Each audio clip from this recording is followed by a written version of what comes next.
and welcome to Project Aldwyn.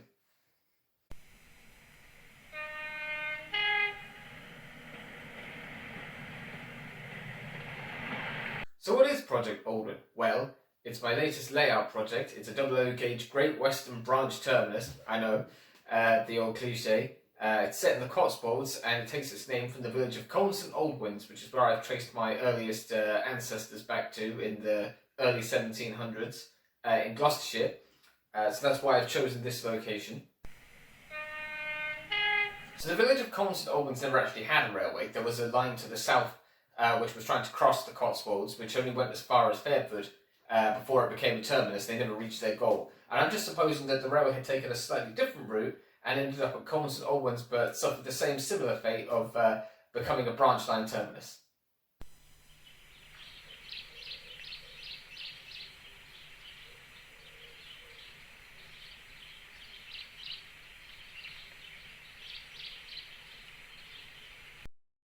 Now I'm just waiting on a package from Hattons of Liverpool with some tracks, so I'll be able to show you the setup as it will be instead of this sort of mock-up.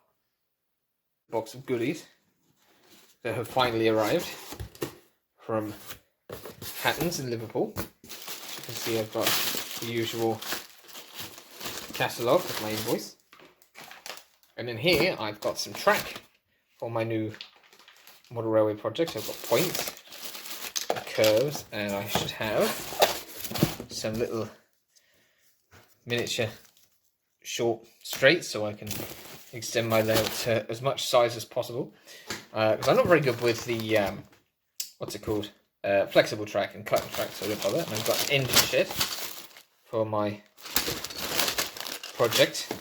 So yeah, there's my track, and I shall get on and show you what I'm planning to do with it in the next clip probably, but we'll see.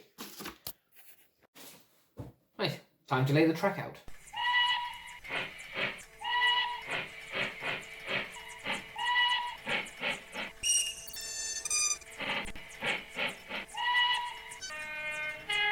So, that's the track assembled. So here we have the line. Starting out, it'll come through this wall. There'll be a tunnel portal here and an embankment, and then past the cattle dock siding here and the engine shed siding here. And this is obviously the signal box, but I don't know if it'll be there when I've got everything set up, but it'll do for that for now. And then along here, we have the platform will be along here, creating a bay platform for this siding, and then there's a runaround loop here, big enough probably for 2 Mark 1 coaches, and enough space that a larger tank engine or maybe a high mech can run round for when it's in BR era. Supposing it struggled on that long anyways. And then I'm going to have the platform height will be obviously about there, but the land behind the station will be the same height as the platform, because normally I do steps and things, but I'm going to try it as a level surface.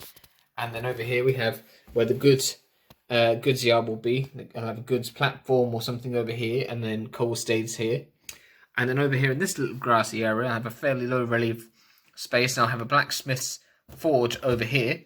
I'm waiting for a kit to arrive, because my ancestor, who I traced to Colston Aldwyns, was actually a blacksmith, and I actually have the details of his will telling about his tools being given away and stuff, so that's quite cool.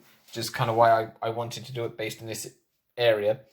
And I've always wanted to do a Great Western branch terminus, although how Great Western it'll look in the end I don't know, because the buildings I picked up fairly cheap on Amazon are the repurposed Hornby ones as the Hogsmeade buildings. There's a signal box and the waiting room, which actually says on it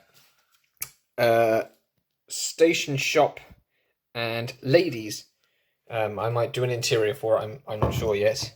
The buildings on Beaglington-On-Sea are lit, but I don't know if I'll bother with them on this layout anyways. So that's the plan, and hopefully I'll be able to keep updates going basically on how the layout is going, do videos of showing the kits and stuff. Sorry about that, I was just interrupted by the post lady. Just open this, see what's in here. From that